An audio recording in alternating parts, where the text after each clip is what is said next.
someone said to me, I think it was Steve actually said, is it enjoyable? Enjoyable, it's kind of a weird one really. It's quite a disturbing film because it's real life. It's what's happening now on some of our sink estates, be it London, Manchester, Liverpool, Glasgow. People having to live in terrible conditions and put up with drug gangs and knife gangs and gun attacks. And you read about it every day in the paper. So it's almost like a sort of docudrama kind of thing. And it's kind of bringing real life to the cinema. And it's a pretty brave thing to do as well, I think, because it's a subject that not a lot of people want to tackle because it's something that we all kind of want to sweep under the carpet. And you know, I think I said earlier on that a lot of politicians, you know, bless them, until you've lived in those conditions, you don't know how fearful it is to be an old lady going out for a bottle of milk and you've got to meet a load of people under the subway or whatever, doing drugs or getting their methadone. And it's a scary scenario, and we do have to do something about it. So I think it's a very brave thing that Steve's done. Well, my character is right towards the end of the film. It shows where you'll end up if you get into trouble, basically. You know, I was one of the prison guys. It's basically a grim character. You know, he's quite an evil guy. He just gives a little line at the end. But I mean, the whole movie, you know, it's about you know, your choices. You know, your different choices of where you're going to end up, and that's exactly where you will end up if you choose, like, you know, that sort of lifestyle. You know, it's quite hard hitting. It's quite a serious film. You know, you could find comedy in there, but it's actually quite a serious film because it needs to, you know, give that message across. You know, and I think it does do that, especially, like, as I say, like at the end when you see them in prison. He asked me to play this part, and I really wanted to do it, so I enjoyed doing it. And I think it's a brilliant film. It's very, very dangerous, but I think it's a good film, and I have so much respect for that man.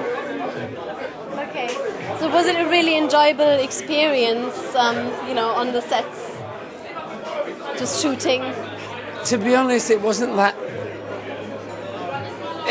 much fun because I had to get smashed in the face by a gun, so it wasn't that great. But yeah, I have so much confidence in Steve that, you know, I know I wasn't going to get hurt.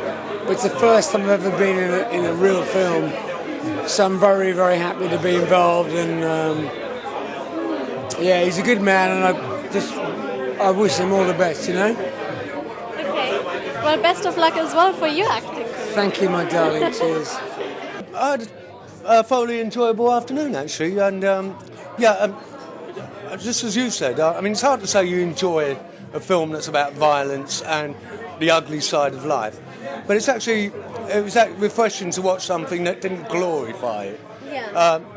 You know, knives, stabbing, drugs is not nice. It doesn't need glorifying. Yeah. This is the real thing, and this is what's happening in the States all over the country. Mm-hmm. And it's not a nice way to be.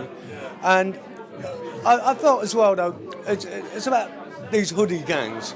But it's important to remember that not everyone wearing a hood is a gangster. Yeah. Some of these guys in hoods are wearing hoods because they're scared of the bad guys in hoods. And they don't all wear hoods as well, you know. The really successful ones don't have to. So generally the guy who hides his face, he's doing an errand for somebody much more important. And it's not a nice errand, it's not a nice place to be. And I like to see it for what it is, you know. It's an ugly life. Yeah. And it should be shown like that. Yeah. You know, and being brazen about it, and you know, showing sort of spectacular shootouts and gory scenes.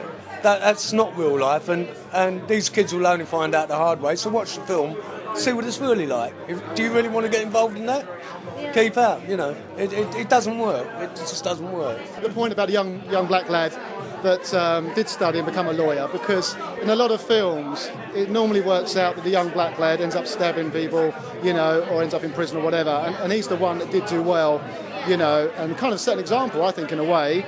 You know, the other gang are running around ruling the estate, and this lad went away and studied law, and he did well, you know, and I think it's a nice little message there as well. So it's nice to see that, I think. I like the fact that they didn't ridicule him as well. They held back, and they respected the fact that he'd actually burst out the bubble, and he'd made it, and they knew that was the truth. They couldn't say, "Oh, look at you," you know. They respected him for that. I've got to give you one example of where. I mean, sorry, got it. How much tape you got? No, there's a young family from South London, a couple of brothers, young black brothers and stuff, and they were getting into the gang culture. It's a true story, and their parents were so concerned. The grandparents, they saved enough money and they sent them back to Ghana, where the whole system there is more like the kind of British kind of grammar school system.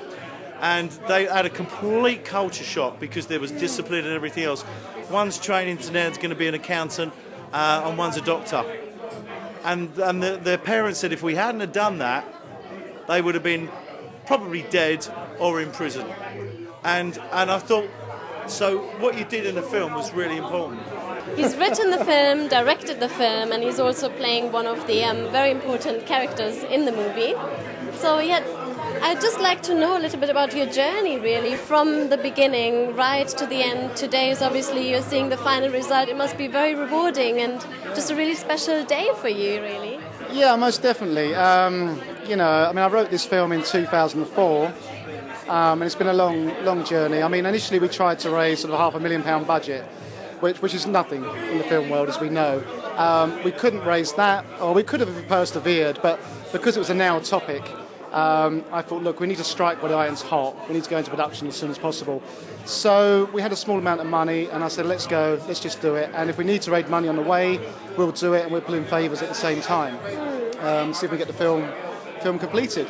Luckily, I mean, some of the cast, sort of come and went in the early days. We changed people around because we had to. But generally, we've been very lucky. We've had a good team. People like Mark and Atlanta, giving up their time, which is very nice, especially on Sundays. Everyone filming on Sundays when people should be home for their dinner. No, I've been very fortunate. So yeah, I'm hoping it's going to do well, and we'll see. So we're looking forward to the next one now. Just need some money. That's what we want. We need some money. Okay, so have you got anything planned already now? We have, yeah. The second film is more or less cast. It's called Millions, Guns, Gangsters and Sons. That one's about 3 gangster firms that are kind of distributing a new drug to the club scene in London called Fizzwiz. It's an Irish firm, an Indian firm and a Russian firm. So it's a very busy film. Again, like The Estate, quite busy with 5 families telling their stories. This one's going to be busy as well. I'm playing one of the leads. We've got a younger lad who's co-starring with me. It's our release from prison, basically. And ideally, we'd like to stay out of crime, keep on the straight and narrow. And because there's a recession in London, we can't get jobs. This young lad ends up selling drugs in a nightclub to make money. And I end up working with one of the gangster gangs, distributing it. Okay. So I distribute it to the clubs. So and the film comes full circle at the end. So that's our next project, if all goes as planned. But back to The Estate. We're hoping to get it released by the end of the year. I think it's done pretty well. We had a good reception today. I think people have enjoyed it, really. Don't you? Did you enjoy it? Definitely, I did. I think it had a really nice flow to it in terms of editing as well, because obviously, this topic, it is action, it is very raw, it is very brutal, and for that you need a fast pace. Yeah. And I think you just got that right. So throughout the film, I was actually, on the edge thinking, what's happening next, and did I get that one right? And right towards the end, because it was not such a linear storyline, right at the end, I could put the pieces together and kind of understand the story. Yeah. So I think well done. Thank you. I think it's, the story, we've got 5 families on their journey throughout the film. Yeah. Some are good, some are bad. Bad people. And I think it's real life in some areas, not all areas. There's council estates where people are very nice and settled, but there are some bad areas, some tough areas. I spoke to LBC Radio recently. I did an interview there, and they said, to sum up the film, how would you sum it up briefly? I said it's EastEnders gone mad. Basically, that's what it is. It's a harder version of EastEnders. Yeah. And so I think that's really what it is. Yeah. And also, how you're saying, like some people are good and they just want to live their peaceful life, and then there's obviously the baddies. But I think it also showed quite nicely how the bad people are maybe not necessarily that bad, but because their situation is so bad, and there's crime and violence all around them, it's kind of like, to them it seems like the only way out. Yeah. Well, look, I'd like to say that there's a very important message to this film. As we hear at the end, the voiceover from the dad, you know, he says to his son, "Don't worry, son, life doesn't mean life anymore. You'll be out in 2 years." Now that's the reality of our system, really, and you know, I think that's a joke, basically. And I think the government do need to sit up and take notice. They need to give police tougher powers, because you know, it's ridiculous what's going on out there. I have young children. I'm concerned about them as they grow up and who they're mixing with. You know, and my good friend who did a speech after me on the stage there, as we heard, his brother was killed. Yeah. You know, he was in the wrong place at the wrong time, and that has torn that family apart. And and we had the same conversation, because you can relate to it as well. Yeah. And that disturbs me a lot. So what I'd like to do now is really touch base with the Anti-Gun and Knife Crime Amnesty and see if we can help use the film and do some good at the same time. And I think that's very important. Definitely. Yeah. Okay, well, good luck with everything. Thank you. Thank you very much. Thank you. Yes, I would kill for you. And if it came to it, I'd kill for you. You know I would kill for you. Yes, I would kill for you.